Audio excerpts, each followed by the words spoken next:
Tout au long de la planète, il y a des coins où l'histoire est non seulement racontée, mais est sculptée sur terre, incarnée dans le paysage et enregistrée dans le rocher lui-même.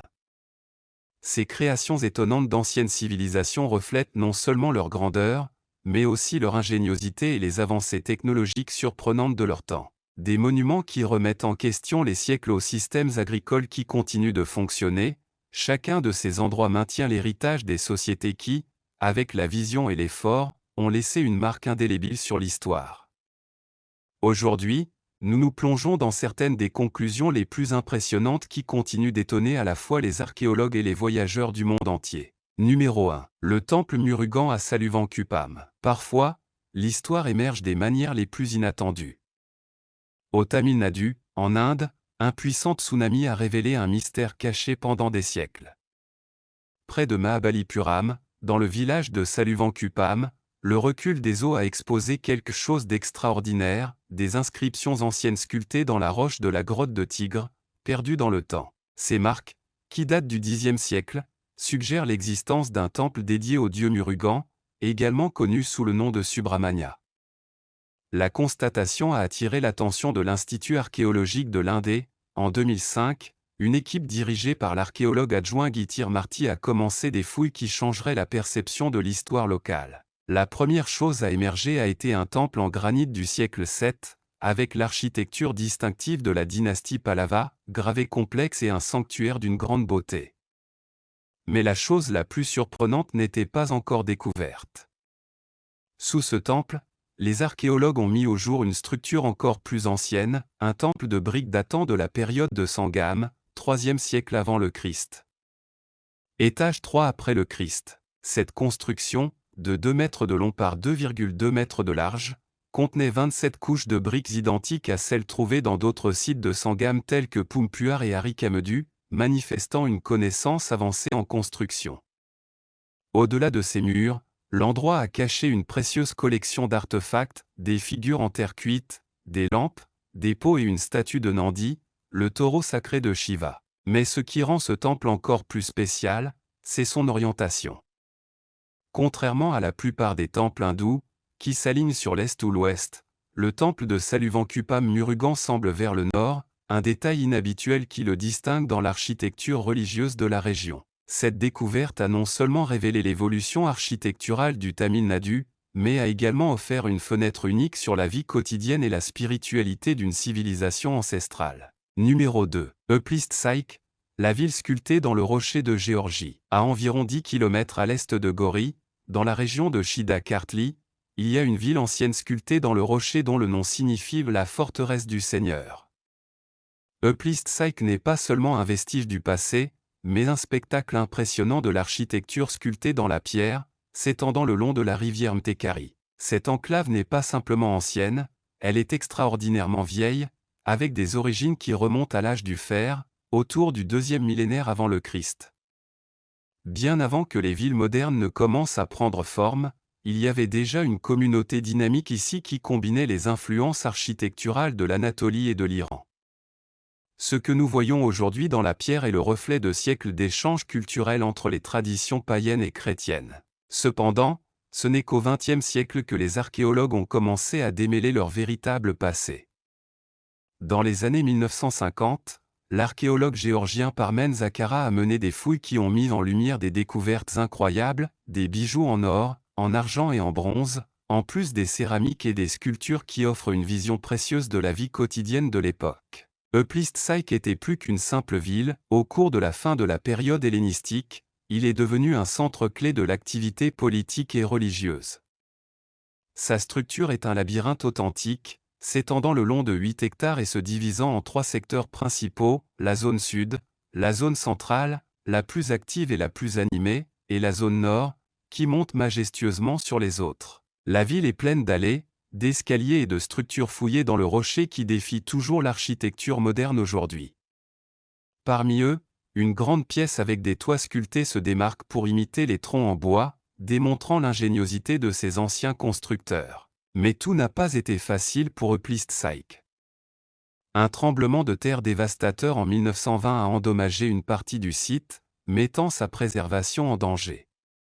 Depuis lors, le gouvernement géorgien, avec un soutien international, a travaillé sans relâche pour protéger ce bijou historique et empêcher le temps de le supprimer complètement. Numéro 3. Cahokia, la grande métropole précolombienne. Au cœur de l'Amérique du Nord, près de la ville actuelle de Saint-Louis, Missouri, est l'un des sites archéologiques les plus fascinants du continent, Cahokia. Cette ancienne ville, habitée par la civilisation mississippienne entre les 6e et 14e siècles, était un centre dynamique pour le commerce, la religion et la politique. À son apogée, vers l'an 1050 après le Christ, Cahokia abritait environ 20 000 habitants, ce qui en a fait l'une des plus grandes villes du continent américain et en taille comparable avec de nombreuses villes européennes de l'époque. Ce qui est le plus impressionné par Cahokia, ce sont ces monticules colossaux de la terre, les structures artificielles qui remplissaient les fonctions de cérémonie, religieuses et de logement. Parmi eux, le monticule des moines se démarque, plus de 30 mètres de haut, le plus grand et le plus emblématique du site. On pense que ces monticules ont également servi de centre de pouvoir politique et spirituel. Les habitants de Cahokia étaient des agriculteurs experts, du maïs cultivé, des haricots et des citrouilles, et leur société était méticuleusement organisée avec un système de rues, de carrés et de quartiers structurés bien structurés. De plus, ils avaient un vaste réseau commercial, qui s'est étendu dans tout l'est de l'Amérique du Nord, permettant l'échange de marchandises avec différentes cultures. Cependant, la grandeur de Cahokia n'était pas éternelle. Son déclin a commencé vers le XIVe siècle, et bien que les raisons exactes restent un mystère, on pense que des facteurs tels que le changement climatique, les conflits internes et la surexploitation des ressources auraient pu contribuer à leur disparition. Aujourd'hui, Cahokia est reconnu comme un héritage mondial de l'UNESCO et est toujours une étude pour les archéologues et les historiens. Les restes de cette civilisation impressionnante nous permettent d'apparaître à la vie des peuples autochtones d'Amérique bien avant l'arrivée des Européens, nous rappelant la complexité et l'ingéniosité de leurs cultures ancestrales. Cahokia n'est pas seulement une collection de monticules anciens, mais un témoignage de la grandeur des civilisations précolombiennes, qui a laissé un héritage indélébile dans l'histoire de l'Amérique. Numéro 4. L'île de Socotra, située dans l'océan Indien au sud du Yémen, est l'un des endroits les plus uniques et les plus reculés de la planète. Connue pour sa flore et sa faune unique, Socotra semble retirée d'un autre monde. L'île est célèbre pour ses espèces végétales extraordinaires, comme Dragon Blood Drago, Dracaena cinnabari, un arbre dont la résine rouge a toujours été utilisée comme colorant et médicament. Ces arbres ont une forme particulière, avec des branches qui ressemblent à un parapluie inversé, créant un paysage surréaliste. Socotra abrite plus de 800 espèces de plantes et d'animaux qui ne sont trouvés nulle part ailleurs sur Terre, ce qui lui a valu le titre de la Biodiversity Paradise. Beaucoup de ces espèces sont endémiques, c'est-à-dire qu'elles n'existent que sur l'île, ce qui fait de Socotra un trésor précieux pour la science et la conservation. L'isolement de l'île, qui est séparée du continent africain depuis des millions d'années, a permis à ces écosystèmes de se développer indépendamment. En plus de sa riche biodiversité, Socotra est célèbre pour ses paysages du désert, ses montagnes rocheuses, ses plages de sable blanc et ses eaux cristallines. En raison de son accès difficile et de ses tensions politiques dans la région, Socotra reste une petite destination visitée, ce qui lui donne un air de mystère et d'exclusivité. Malgré sa beauté et sa singularité, l'île fait face à des menaces telles que le changement climatique et la surexploitation de ses ressources naturelles. Malgré cela, Socotra continue d'être un lieu de grand intérêt pour les écologistes, les aventuriers et les voyageurs à la recherche d'un coin unique plein de merveilles naturelles. Numéro 5. La Rainbow Mountain, également connue sous le nom de Vinicunca, est l'une des merveilles naturelles les plus impressionnantes du Pérou. Située dans les Andes, à plus de 5000 mètres d'altitude, cette montagne est célèbre pour ses couleurs vibrantes qui ressemblent à un arc-en-ciel.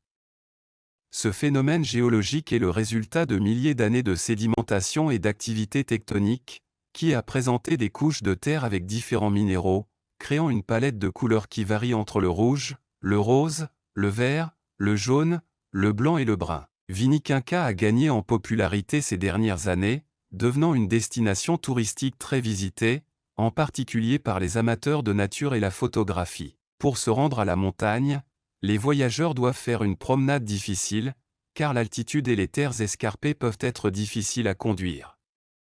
Cependant, la récompense est un paysage impressionnant qui offre des vues spectaculaires sur les montagnes environnantes et une expérience de connexion unique avec la nature andine. En plus de sa beauté visuelle, la Rainbow Mountain est située dans une région riche en culture et en histoire, près du célèbre chemin Inca et des anciennes communautés autochtones qui habitaient la région depuis des siècles. Sans aucun doute, Vinicunca est un endroit qui combine des merveilles naturelles avec la richesse culturelle des Andes péruviennes. Numéro 6. La découverte de l'étoile syrienne. La tribu Dogon de Mali, en Afrique, a longtemps attiré l'attention des chercheurs et des anthropologues en raison de leur connaissance unique et ancienne sur l'étoile syrienne.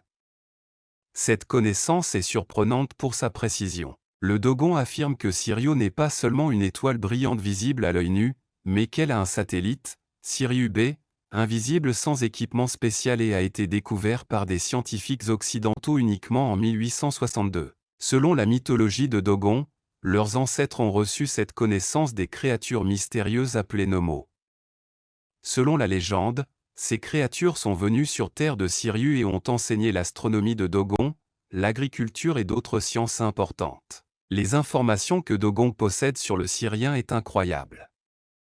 Il savait que Sirius B est une petite étoile extrêmement dense, quelque chose d'impensable pour une ville sans accès à des instruments astronomiques modernes. Ces connaissances ont donné naissance à de nombreuses hypothèses et théories sur les contacts possibles entre Dogon et une civilisation extraterrestre. Les défenseurs du paléocontact soutiennent que Dogon aurait pu recevoir des données aussi précises sur l'espace d'une race extraterrestre très développée. D'un autre côté, certains anthropologues et historiens suggèrent que ces connaissances auraient pu être acquises auprès de missionnaires et d'explorateurs européens qui ont visité l'Afrique dans le passé. Ils proposent que le Dogon aurait pu intégrer ces informations dans leurs mythes et légendes après avoir interagi avec les scientifiques au XIXe ou au XXe siècle. Numéro 7. La grotte de Tiahuanaco. Dans la région de Tiahuanaco, l'un des complexes archéologiques les plus anciens et énigmatiques en Bolivie, une grotte a été découverte dont les murs sont recouverts de représentations de créatures étranges. Ces figures caractérisées par leur grande tête et leurs yeux proéminents, rappellent considérablement les images des êtres extraterrestres qui sont désormais courants dans la culture populaire. La constatation a immédiatement attiré l'attention des archéologues et des experts du monde entier. Certains chercheurs suggèrent que ces représentations pourraient être liées aux mythes et aux croyances des anciennes civilisations de la région. Ces chiffres peuvent symboliser les êtres divins ou surnaturels dans leur vision du monde. Dans de nombreuses cultures précolombiennes d'Amérique du Sud, il est courant de trouver des images de figures anthropomorphes avec des caractéristiques exagérées, telles que de grands yeux et des corps disproportionnés.